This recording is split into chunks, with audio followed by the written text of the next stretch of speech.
We'd love for you to open your hearts to the idea as you open your hearts to this message today.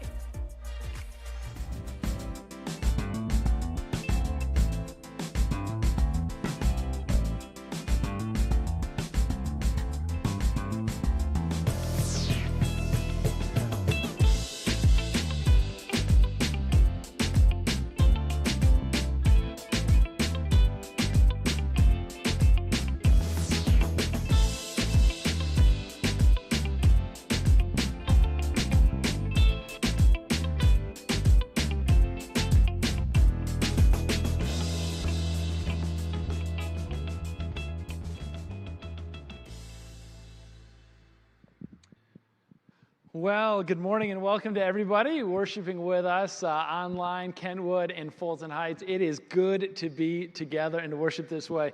Listen, we are wrapping up Doing Good Month at Encounter. This is the last month that you can bring those hats and coats and gloves in. It's just a way we're giving a warm welcome to some Afghan refugees fleeing violence and terror, settling here as our neighbors in West Michigan by giving them some coats and gloves. During the message, anytime you feel convicted, you want to act on that, encounterchurch.org/doinggood. You can participate. Remember, $29.95, roughly the cost of a coat. Move that decimal place if you'd like to. $2.95, $29.95, $299.50, if the math is right. However we want to celebrate and however we want to participate in what God is up to in that ministry. I can't wait to give a report on how we did at month's end.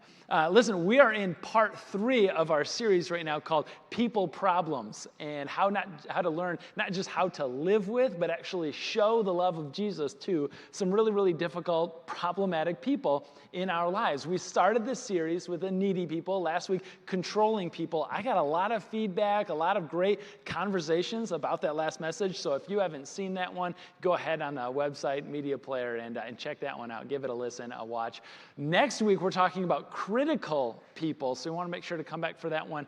Today is so important because today is probably the number one reason why people who haven't followed Jesus, who haven't yet joined the bride of Christ, the local church, the number one reason why they haven't done so yet. Because today we're talking about hypocritical people, people who pretend to be something that they're not.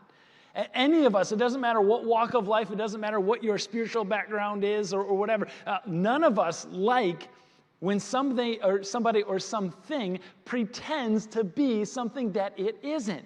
Like we've had those experiences, haven't we? We ordered something online, see a picture of this couch, it's a great couch, it's a good deal, seems like it's a too good to be true kind of deal. And so we order the couch online, and what shows up isn't a couch, but it's like a picture of the couch you thought you were ordering, or like a miniature couch. You order a new pair of shoes, you order some Nikes, what shows up is like some Mikeys, and like the swoosh is backward, and like the stitch is falling off, Like none of us like being duped that way. We don't appreciate something pretending to be something that it isn't. It was a story that was told about a popular zoo known for its wide collection of a variety of animals at the zoo. And one day its prized possession, it's this rare gorilla, got sick. And unfortunately, the gorilla, he didn't make it. He died. And the zoo, not wanting to lose face, decides, listen, until we can replace the gorilla, maybe we just pay one of our zookeepers to get into the enclosure dressed up like a gorilla and just kind of like mimic and act out and play like a gorilla, trying to like dupe some of the guests passing by.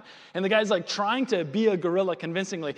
He falls out of the enclosure. He falls into the neighboring lion enclosure, and like seeing the lion approaches, he's breaking character and going, my goodness, get me out of here. Somebody please come and help me. And the lion comes right up to him and says, quiet down or you'll get us both fired.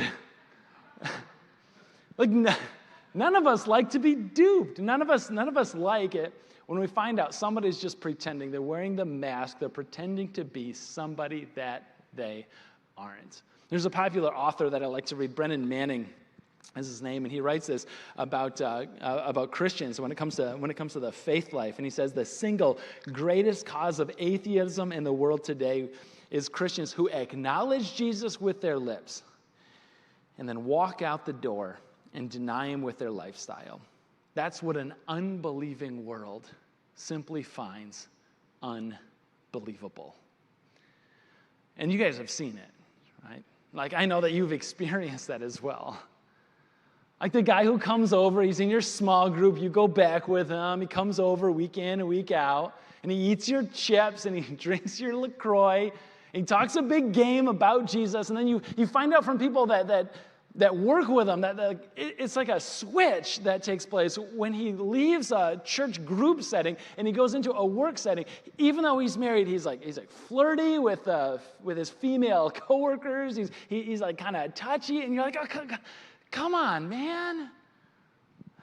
Like, none of us can stand it when somebody is pretending to be somebody that they're not. If you're in school, it's the person who claims Christ. It's the person who claims to be a Christian and to go to church and to follow along after Jesus. But weekends come all around when it's not Sunday morning, and it's party time. It's hanging out. It's taking tests, and it's cheating. Anything that you can get away with. And the midweek kind of betrays what they actually think, what they say that they believe on the weekends. And none of us can stand that. It's the boss who's like, yeah, I went to church last weekend, heard a sermon about this, it's great stuff. But then on the job site, like how he treats the employees, the lack of integrity that he goes about his work. We get what Manning is saying. It's what unbelieving world simply finds unbelievable. And so what we're talking about in this series is somebody that comes to mind, somebody that comes to your mind who's leading that kind of double life. Maybe you have them in mind. That's great. Like, pull it through all throughout, because we're learning not just how to live around them, but actually show the love of Jesus. We're trying to figure out, like, what's our response supposed to be to someone like that? In order to get our response, we're going to go to hear what Jesus has to say about what our response should be to someone like that. We're going to go to Luke chapter 6 this morning. You can follow along on your Bible app. You can follow along on a paper Bible too. I think that's helpful for taking notes and things. Luke chapter 6. We're going to kind of dance back and forth, referencing Matthew 7, Luke 6. I was back and forth between those two passages earlier this week. Matthew 7 is a very, very well-known Sermon on the Mount, the most famous sermon that Jesus gave, where he talks about some of this stuff very, very directly. We're going to Luke chapter 6. It's his lesser-known Sermon on the Plain, where Luke says, Jesus stood up, and it wasn't like a mountainside setting. It was just like flat, grassy area that Jesus gave this very, very famous teaching. And the reason for that, why there's two of them, is simple. Jesus recycled material. Like, he had some good things to say, and he said the same thing, maybe in a different way, more than one time. It's worth saying. It's probably worth repeating. Parents, you get me. You know what I'm talking about. Jesus is no exception on this. He's sharing some insights. Maybe it feels like you've heard this story. It's a well-known one before. It might have a little different spin because it's told from Luke's perspective, not from Matthew's. But Luke 6, starting in verse 48, where Jesus says, listen, why do you call me Lord, Lord, and don't do what I say? Like, we're laying the foundation of hypocrisy right now. Somebody who says, Lord, Lord, and then like the words and the actions are not matching up.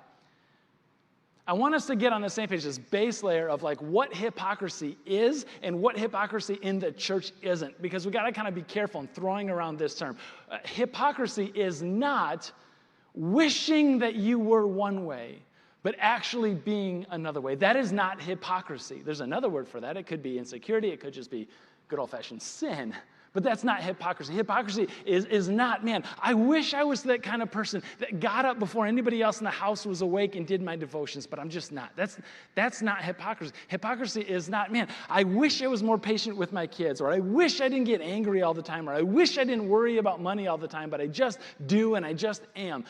That's not hypocrisy. That's not the kind of hypocrisy, at least, that we're talking about this morning. We're talking about something a little more insidious than that. We're talking about somebody who says, Lord, Lord, is this emphatic, like, hey, look at me, listen to me, I'm repeating it. I want the attention. It's that construct that's used, Lord, Lord, and then, look at me. The actions don't follow through with what was said. Hypocrisy is not wishing one way and actually living another way. No. Hypocrisy, on the other hand, hypocrisy is the gap between what we show and who we are. In Matthew 7, Jesus calls it out. Namely, he says, "You hypocrite." And the word that he uses there, hypocrite, it's a technical term. It's a reference from the Greek plays that were being put on in that era and in that place. And they actually had a stage actor who would come on and who would literally wear a mask and walk around on stage, pretending to be somebody that we're not, acting. And that person was called the hypocrite in Greek, or in English, the hypocrite. It's a technical word that Jesus is going, listen, you're wearing the mask. It's the gap between what we show to the world and who we are. And Jesus there, he isn't calling out the sin necessarily. He's calling out the show. In our conversation today about how we respond, how we show love, the love of Jesus to the hypocritical people in our lives, it's worth taking just a minute or two and like laying down why somebody behaves like they do. Because our response is going to be determined, at least in part, with why somebody does whatever it is that they do, if these things aren't matching up. And I think there's a few reasons. A few reasons that Jesus isn't talking about, and then one big one that he is talking about. The first one is, if somebody's not lining up, the actions aren't lining up with who they are and what they say, maybe the first one, maybe they don't actually know God. Another time that Jesus uses Lord, Lord elsewhere is when Jesus says, not everyone who calls to me, Lord, Lord, is going to enter the kingdom of heaven. Jesus is laying on the fact that, like, listen, there's a solid possibility here that it could be true that the reason why somebody's actions and what they say aren't lining up is simply because they haven't met Jesus yet. And they're just like going through the motions. And maybe it's just assumed that they think that they are, or maybe they're not actually in. But these things aren't lining up because they just haven't met the risen Lord yet. They haven't been like spiritually made new. You know, like a pretty solid example of this, and some of you have seen, maybe you have relatives, maybe you got friends or hear stories overseas, especially in Europe. We had a gentleman attending here that was from Germany for a while, and he taught me a lot about faith and following Jesus in a critically post-Christian culture. And he said, like, yeah, everybody kind of identifies with a religion like you would identify with an eye color. It has no bearing on your life at all. It's just, yeah, my eyes are brown and I'm a Christian. That doesn't mean it actually impacts my life. And he goes, for somebody to like actually live out the Christian faith in that context, where everybody's just assumed Christian and it doesn't like mean anything, it's difficult because you're like, you want to tell somebody about faith, you want to tell somebody about Jesus, and they're like, hey, yeah, I'm in. Right? If I'm not Christian, I guess I'd be like a Muslim or a Jewish person. And it doesn't mean anything. It has to mean somebody. And so if you know somebody and the walk isn't following up with the talk, our response to them is show grace and show Jesus. Just help them to see Jesus, not calling out the behavior so much, because until they meet Jesus, we're not going to get anywhere. Anyway, show grace and show Jesus. First one. Second one is maybe they don't know better yet. First one was maybe they don't know God. Second one is maybe they don't know better yet. Great example of this. Paul in his letter to the Corinthian church. I mean, this is. You think the church today has problems? The Corinthian church they are a messed up group of people, right? Anybody who's like looking to feel better about themselves and their church, you just read 1st and 2nd Corinthians for a little while.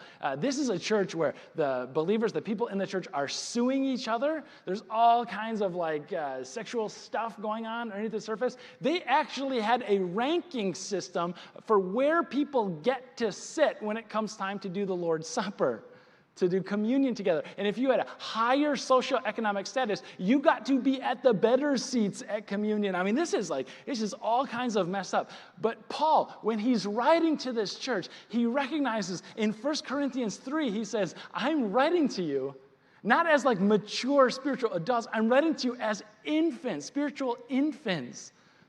I have given you not solid food. I know you're not ready for that. I've just given you milk. Like we'll grow up and we'll grow into that stuff a little bit later on. Like some of you know people in your lives, and it's like the walk isn't lining up with the talk. Maybe it's that they have met God and that they just don't know better yet. And so what somebody needs in that context, listen, they don't need correction. They need instruction.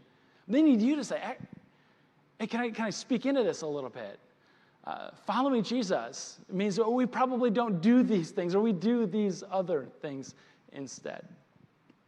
It's kind of a fun example of that. I had a guy one time years ago who was strongly convicted that God was speaking to him, that God, in fact, did speak to him and told him to take this next huge, courageous next step of faith, really start to take this whole thing seriously. And he's telling me, he's like, yeah, God had this vision, and God spoke to me, and I'm like, this is great stuff. And he ends it with, yeah, but I don't know, because at the time that I heard God speak to me, Dirk, I was really high.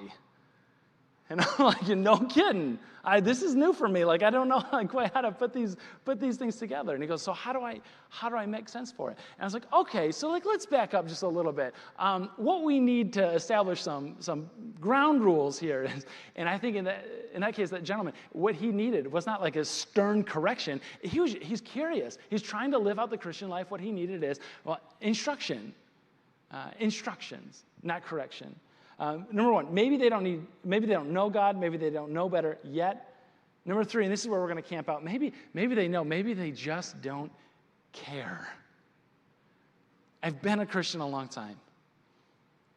I've tried the Jesus thing. I've been doing it. I'm tired, and I'm ready to give up. And somebody says, like, I know the life of generosity that's asked of me. I've heard the messages. I know that I'm supposed to live selflessly, not selfishly.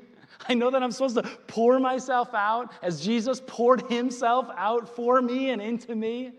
I know my life is supposed to be blessed, to be a blessing. I know that I'm supposed to be a river of God's blessing and not a reservoir of blessing, right? And keep everything for myself. It's just, I need some me time. I just need to live for me for a while, And it's like God is trying to saying, I want you to have nice things. I don't want the nice things to have you. And generosity is the way that we get there. Somebody who knows better. They just don't care.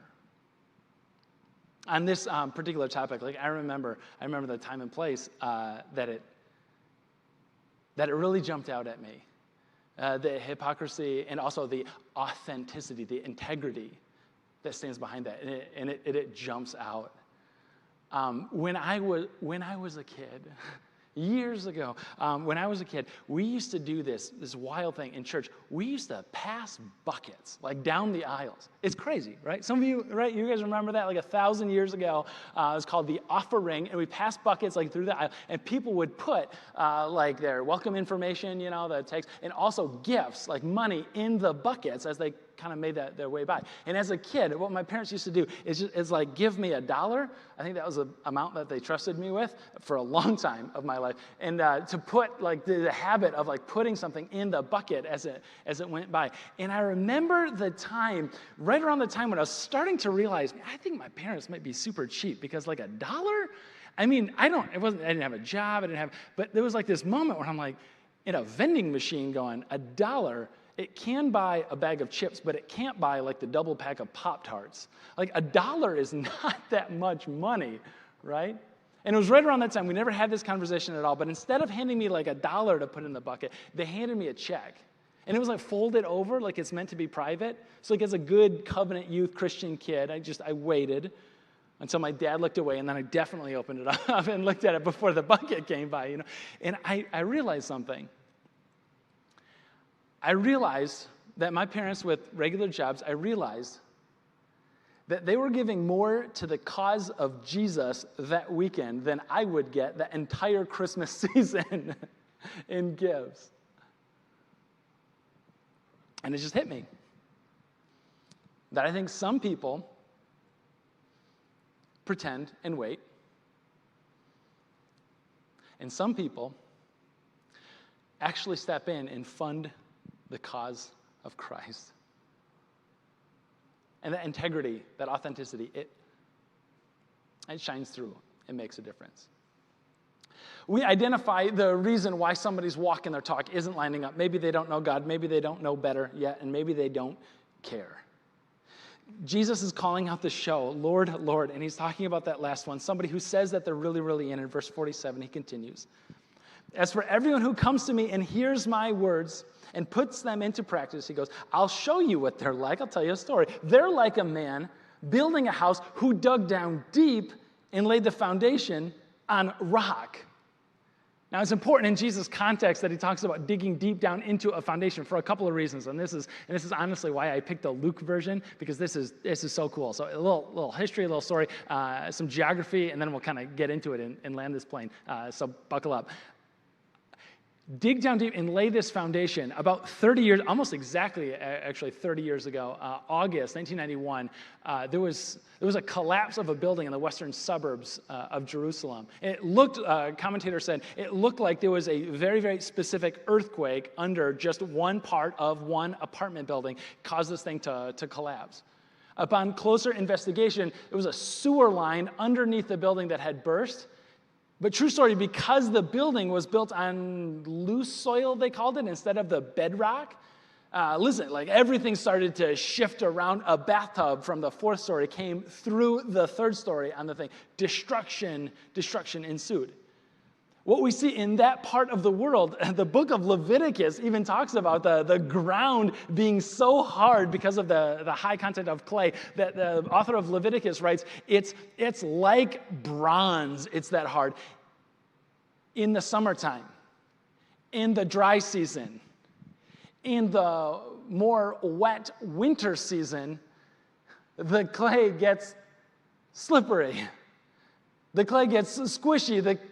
The clay resembles a little bit of jello that the structure would be built on, not the foundation below. It's important to dig down deep and to lay that foundation. Those of you listening, those of you watching this message today, it is critically important for you to dig down through the jello, down into the deep foundation.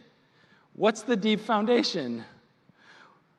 We read a little bit more. When, verse 48, when a flood came, not if, Jesus says, when the flood came, the torrent struck that house, but because of the dig down deep, because of the foundation, the torrent could not shake it because it was well built.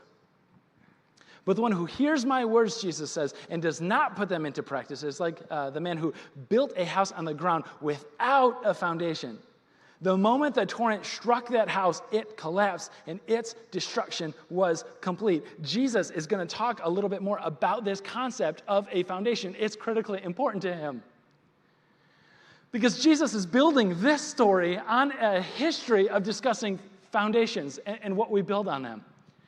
History lesson, 705 years before the time of Christ, 705 BC, the nation of Israel was in a bit of a pickle, a rock and a hard place, if you will. The nation of Israel was watching as this massive superpower called Assyria, to its north and east, was like marching through and gobbling up city after city, nation after city. And Israel was looking at Assyria marching through, and every time they just got more powerful. And the leaders in Israel are going, I'm next. And so out of what can only be described as fear, the leaders of Israel go way down southwestern to the other global superpower of Egypt. And they say, we'll make a deal with you. We'll make a treaty, a covenant. We'll make an agreement with you, Egypt. And an agreement is that we'll pay you for protection. We'll pay you so that not if, but when the torrent of Assyria comes and attacks us, Egypt, you'll come to our defense, right? And we actually have historical letters that kind of like back up some of these correspondence. In Egypt, yeah, sure, yeah, send us the checks, we'll cash them every month, and then when Assyria comes, and they will, everybody knows that, we'll show up in your defense. A prophet named Isaiah, who wrote the Old Testament book of Isaiah, responds to the leaders of Israel. and going, you guys have got to be kidding me. You're putting your hope in Egypt? You're putting your hope in more chariots, in more armies? And what Isaiah is really narrowing in on is Egypt's preoccupation with all things death and dying. You've seen what they've done with pyramids. The Egyptians, they like to think about the death and dying, and Isaiah calls it out.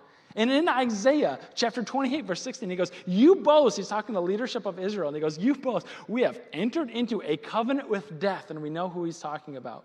With the realm of the dead, we have made an agreement. So, this is what the sovereign Lord says. See, I lay a stone in Zion in Israel, a tested stone, a precious cornerstone for a sure foundation. Isaiah says, Egypt is not going to show up. History lesson. Assyria inevitably attacks, and Egypt does not show up. Isaiah was right. But they took that literally. The sure foundation, the stone, the cornerstone.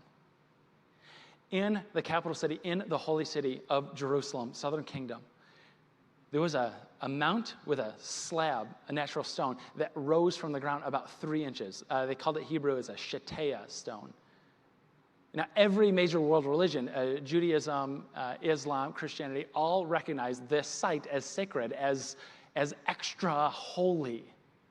And so these 3 groups that are not naturally get-along partners in the Middle East built cooperatively the dome of the rock, of the stone, of the shatea, the foundation over that area, because they believed it was on that extra 3 inches raised up on the mountain. It was extra holy. That's where the Ark of the Covenant, where God's presence dwelled. By the time that Jesus rolls around and enters into his ministry, the Ark of the Covenant is long gone. The Babylonians took that away. It's gone forever. It's destroyed. Jesus calls out that extra special sacred site, that 3-inch raised stone, and goes, you guys are putting your hope into extra special temples? You guys are putting your hope into buildings? Into chariots? I think if he's talking to us today, you guys are putting your hope into extra bank accounts and side hustles? You guys are putting your hope into thinking that you can look perfect enough, having an Instagram ready house or a picture perfect family or marriage? The gap between what you're presenting to the world and who you actually are is not going to be filled with that stuff. Jesus points to it and says, that stone that Isaiah was talking about in Zion and Israel, that stone, it isn't underneath a temple. It isn't in Jerusalem. They go, that stone is me. I am the bedrock. I'm the foundation. And I think Jesus leads us on into an interesting place from here. This is how we deal with, how we not just live with, but show love to the hypocritical people in our lives. First, 2 prayers. 2 prayers I would love for us to bring into the week. The first one is, God, help me to confront with a heart to restore. Paul writes in Galatians, Galatians chapter 6, verse 1, is to the one who is caught in sin, let us restore them gently. Help me to confront with a heart to restore. You're not the judge. I'm not the judge. We're a guide along the way. Our goal is not to be right, but to help others to get right with God. Our job isn't to fix them. Our job is to point to the one who can fix them. Jesus gave us this awesome tactic that people in the church, outside of the church, use all the time called the Matthew 18 principle. We want to confront somebody, the hypocritical person in our lives, with a genuine heart to free them, to restore them. And Jesus says, this is what it looks like in Matthew chapter 18. What it looks like is going to them, saying, listen, you've hurt me, you've sinned against me. If they still won't listen, take 1 or 2 people along with you. If they still won't listen, then escalate it on up. Like, I've been on the receiving end of this. I don't think I'm the only one there. But in 11 years of ministry, you know that I've stepped in it a couple of times. I've failed. I can think of critical junctures, of missteps. And the response, at times, how could you? And I got the sense that they didn't actually want to know how. And I can think of critical conversations where somebody said, in that time, no, really, why did you? Do you know this was wrong? I do. Good. And grace abounds. And being on the receiving end of that, church, I think it's why failure isn't always fatal. I hope and I pray that God sends you into your week with these conversations, bringing a Jesus heart to restore, not to reject. My prayer for us, community, is the first one is, God, give me a heart to restore. A second one, God, help me to see when I'm the hypocrite. You can start to see a trend developing in these messages when we talk about needy people. We're all needy people in need of the grace that Jesus has to offer. We talk about controlling people. We're all controlling people, surrendering ourselves to God. Today we're talking about hypocritical. We are the hypocrites, and it's so much more difficult to see in ourselves. So we need somebody, hey, listen, show me, really, show me where in my life I'm being hypocritical. Maybe that looks like I spend more time like framing my Bible and coffee for the gram than I do actually reading the Bible. Maybe that looks like spending more time talking about God rather than talking to God. Encouragement this morning. Ask somebody in your life, the person that you came with on the way home. Listen, I know that we're all hypocrites in our own special kind of way. With humility and with a heart to restore, can you show me mine? Can you help me follow Jesus more closely? It's so important. It's so important. The world is watching. In the 1940s, there was a leader, Mahatma Gandhi, who developed and pioneered some of the non-violent philosophies in India that led to the rejection of British colonialism and led to the freedom of the people. Gandhi, not a Jesus follower, but being around a lot of them, once famously said, I like your Christ. I don't like your Christians. Your Christians are nothing like your Christ. Hypocrisy is an issue in the church. But I'll say this. It's a good thing that our faith is not built on the backs of Christians. It's a good thing that our sure foundation is not in mine and your perfection. It's a good thing that our bedrock, our dig down deep, our foundation is on nothing short of Christ. It's a good thing that the world is watching and we get to point to Christ, who lived a perfect life and death and resurrection from the dead. His walk and his talk lined up perfectly. Church, we close the gap between what we walk and how we talk, not with perfection. We close the gap, not with perfection. We close the gap with Christ. Let's point to him this week. Amen. Church, today is a special day, not just because we're talking about hypocrisy, but today is survey day here at Encounter Church. And many of you I know are new and you've never been a part of this in the past. But once a year, every year, we take a survey together. And we just simply ask, who is coming to Encounter Church, and how best can we learn and grow together, root out this hypocrisy, this sin, follow Jesus more and more closely all the time. So I want to ask everybody where you are to pull out your phones.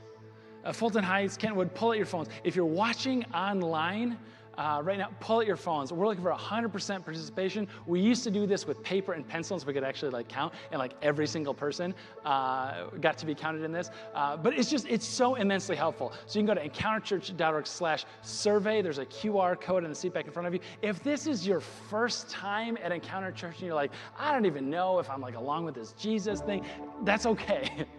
We want to hear your voice too. Literally, every single person. encounterchurch.org/survey, and let's take this survey together. It shows us who we are as a church. It helps us plan what we're going to do on into the future. You can follow that link, that QR code. Every single person taking this survey online at Kentwood, Fulton Heights.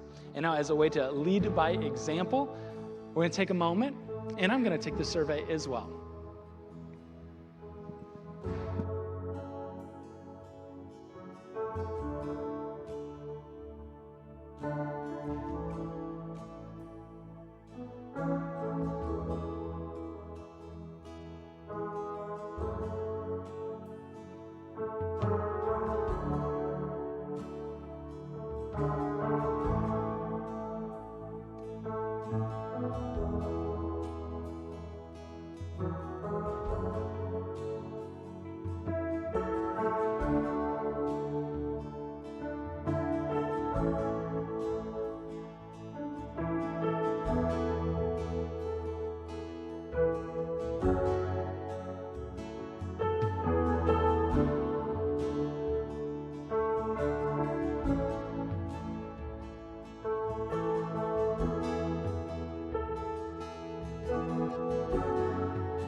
Every church that you attend throughout your life, I hope, is going to say that they're going to help you walk close more closely with Jesus. As you hear these questions, as you read the survey questions, it's my sincere prayer that you'll get a sense for what we mean when we say we'll help you walk more closely to Jesus. Your responses are critical on this survey as we plan out the new ministry year. If you're watching online, and it's even maybe not quite Sunday morning, but a little bit after, we're going to leave that survey link open. I just can't tell you how much I appreciate your willingness to participate. It's a silly thing.